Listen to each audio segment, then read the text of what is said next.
महाभारत युद्ध के दौरान भगवान श्री कृष्ण जितनी मूंगफली खाते थे उससे ठीक 1000 गुना ज्यादा सैनिक अगले दिन युद्ध में मारे जाते थे। जैसे कि अगर भगवान श्री कृष्ण 50 मूंगफली खाते थे तो राजा को अंदाजा हो जाता था कि अगले दिन 50,000 योद्धा मारे जाएंगे। उसी हिसाब से उडुपी नरेश अगले दिन का भोजन तैयार करते थे।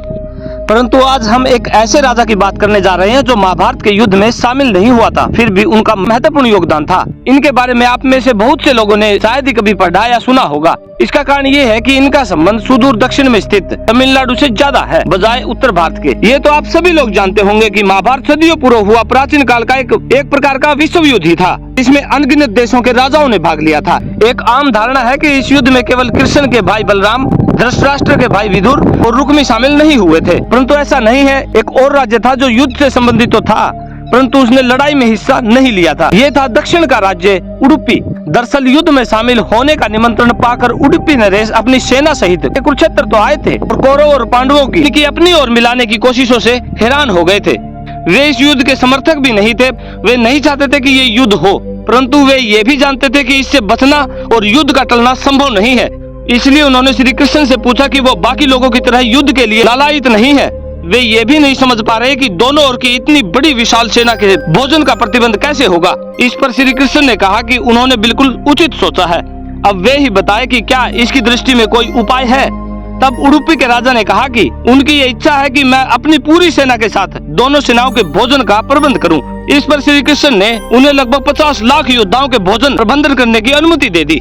इसके बाद उन्होंने कमाल की कुशलता से इस प्रकार इंतजाम किया कि दिन के अंत तक एक दाना अन्न का बर्बाद नहीं होता था। जैसे जैसे दिन बीतते गए योद्धाओं की संख्या भी कम होती गई, पर सभी लोग ये जानकर हैरान थे कि पहले दिन की भांति हर रोज अंत तक उडुपी नरेश केवल उतने ही लोगों का भोजन बनवाते थे जितने वास्तव में उपस्थित रहते थे। कोई समझ नहीं पा रहा था कि आखिर उन्हें कैसे पता चलता है कि आज कितने योद्धा मृत्यु को प्राप्त होंगे और कितने योद्धा बचेंगे, और वो उसी हिसाब से भोजन की व्यवस्था करवा देते थे। इतनी विशाल सेना के भोजन का प्रबंध करना, वो भी बिना अन्न बर्बाद किए, अपने आप में एक आश्चर्य और कठिन कार्य था। पर युद्ध के अंत तक उडुपी नरेश ने इसे इसी प्रकार करके दिखाया।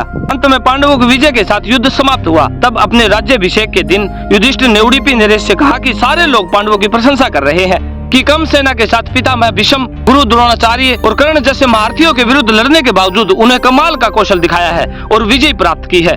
जबकि वे अनुभव करते हैं कि सब ये अधिक प्रशंसा के पात्र उडुपी नरेश है, जिन्होंने न केवल इतनी विशाल सेना के लिए भोजन का प्रबंध किया बल्कि एक दाना भी अन्न का व्यर्थ नहीं होने दिया।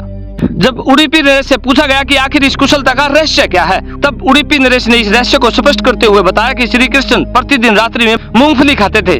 वे प्रतिदिन गिनकर मूंगफली उनके लिए भेजते थे और उनके खाने के पश्चात गिनकर देखते थे कि उन्होंने कितनी मूंगफली खाई है। कृष्ण जितनी मूंगफली खाते थे उससे ठीक 1000 गुना ज्यादा सैनिक अगले दिन युद्ध में मारे जाते थे। मतलब अगर 50 मूंगफली खाते थे तो उसका अर्थ था कि दूसरे दिन युद्ध में 50,000 योद्धाओं मारे जाएंगे। बस उडुपी नरेश इसी अनुपात में अगले दिन का भोजन बनवाते थे। इस प्रकार कभी भी भोजन व्यर्थ नहीं होता था। श्री कृष्ण के इस चमत्कार को जानकर सभी हैरान रह गए। कर्नाटक के उडुपी जिले के श्री कृष्ण मठ में ये कथा अक्सर सुनाई जाती है। मान्यता है कि इस मठ की स्थापना उडुपी के सम्राट ने ही करवाई थी।